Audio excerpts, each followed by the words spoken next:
Hello friends, आज की कहानी है झूला झूलते शादी के दिन हुई दुल्हन की डिलीवरी। ये एक मज़ेदार कहानी है, पूरी ज़रूर सुनिएगा। गांव का नाम था बड़गांव। यहाँ के चौधरी हवेली में शादी का माहौल था। हवेली की लाडली बेटी अनामिका की शादी थी। पूरा गांव सज धज कर इस भव्य शादी में शामिल हो रहा था। हवेली के आंगन में बड़ा सा झूला लगाया हुआ था, जिस पर दुल्हन अनामिका बैठी थी।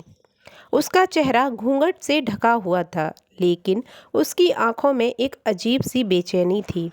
शादी की शहनाइयाँ बज रही थी, लेकिन अनामिका का मन जाने क्यों घबराया हुआ था। शादी की सारी रस्में धूमधाम से हो रही थी। तभी अचानक कुछ ऐसा हुआ जिससे सभी को हिलाकर रख दिया। झूले पर बैठी अनामिका ने दर्द से कराहते हुए झूले की रस्सी कसकर पकड़ ली। उसके माथे पर पसीने की बूंदें चमकने लगी।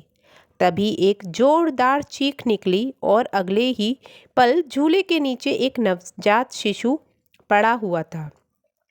पूरा माहौल एक पल में खुशी से सन्नाटे में बदल गया। कोई समझ नहीं पाया कि ये कैसे हुआ। हवेली के लोग सकते में आ गए। गांव के लोग कानाफूसी करने लगे। दुल्हन माँ कब बनी? ये बच्चा कहाँ से आया? यह सवाल सबके मन में उठने लगा।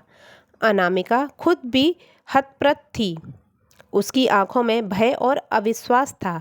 यह कैसे हुआ? मुझे तो पता ही नहीं कि मैं प्रेग्नेंट थी, पर रोते हुए बुदबुदाई। उसके माता पिता की आंखों में शर्म और गुस्सा था, लेकिन सबसे ज़्यादा सवाल दुल्हे राहुल के मन में थे।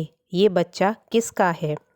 दुल्हन के बयान ने सबको और भी चौंका दिया। उसने कहा कि उसे कभी प्रेगनेंसी के कोई लक्षण महसूस ही नहीं हुए। उसकी सगाई के बाद से वह किसी और से नहीं मिली थी, और फिर यह बच्चा कैसे हुआ?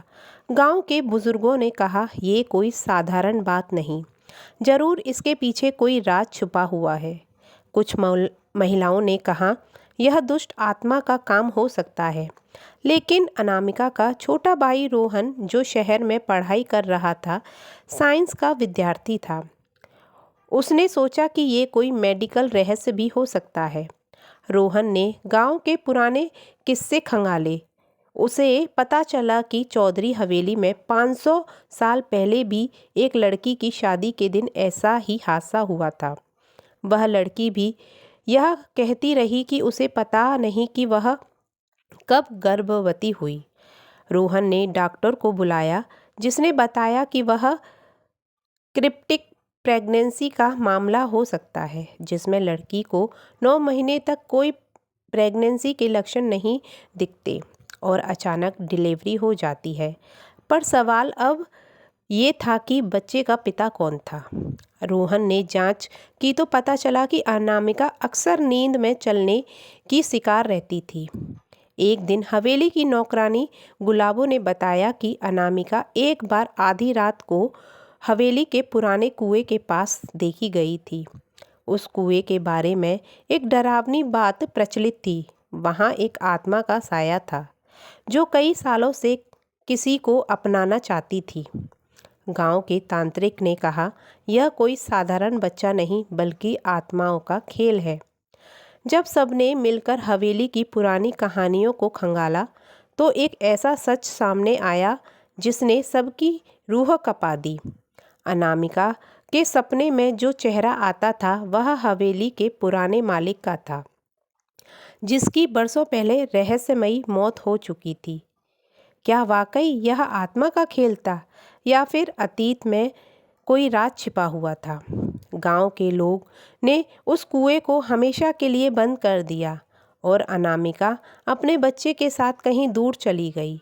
लेकिन चौधरी हवेली की दीवारों में आज भी अनामिका की चीखें गूंजती रहती है। तो फ्रेंड्स, ये कहानी आपको कैसी लगी, मुझे कमेंट करके ज़रूर बताइएगा और मेरे चैनल को सब्सक्राइब करिएगा। Thank you so much.